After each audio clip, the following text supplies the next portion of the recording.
Muito obrigada, Sra. Presidente. Acho que não, acho que está. Sr. Presidente do Conselho Nacional de Educação, muito boa tarde. Senhoras e senhores deputados, muito boa tarde. Se calhar é melhor isto.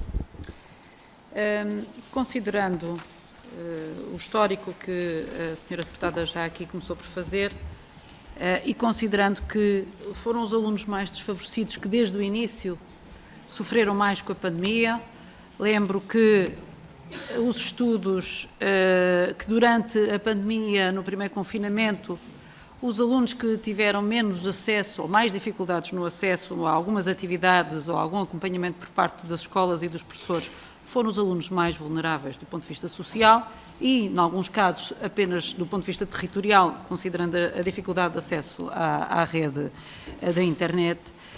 Mas, em regra, os alunos socialmente mais vulneráveis foram os que estiveram mais distantes das escolas, das atividades, desde o início da pandemia. Ao longo da pandemia, as dificuldades no acesso a atividades e no acompanhamento das escolas a estes alunos foram maiores que noutros casos.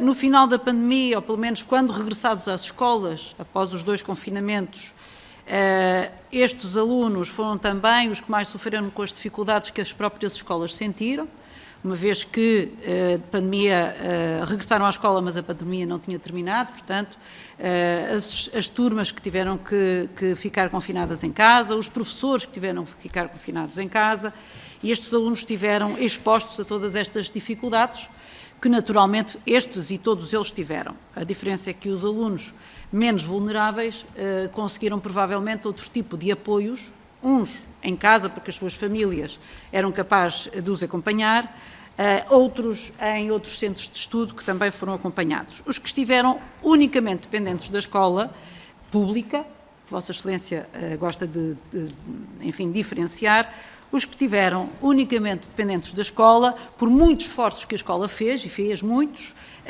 tiveram, como é evidente, mais dificuldades, sobretudo os das dificuldades nas aprendizagens, e tiveram mais dificuldades não só nas aprendizagens, como acompanhar todos os planos.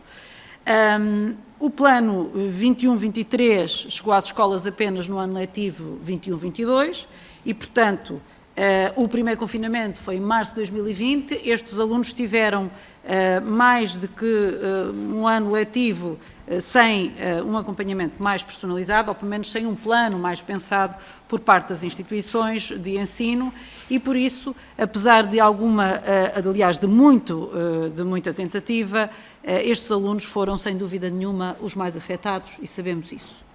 O Sr. Presidente do Conselho Nacional de Educação, o professor Dr. Domingos Fernandes, também afirmou isso ainda há pouco tempo, a propósito das greves de professores, que após a pandemia iniciaram estas greves e, portanto, também estes alunos voltam a ter dificuldades em ter os professores necessários para acompanhar. Aliás, durante a pandemia houve dificuldade porque os professores que estavam destacados para o próprio plano 21-23 por vezes tiveram que ir apoiar outras necessidades dentro das escolas e, portanto, estes alunos tiveram efetivamente menos acompanhamento, menos apoio, por constrangimentos vários, que outros alunos que tivessem ou as famílias que conseguiam acompanhar e ajudar ou outros meios financeiros para o fazer.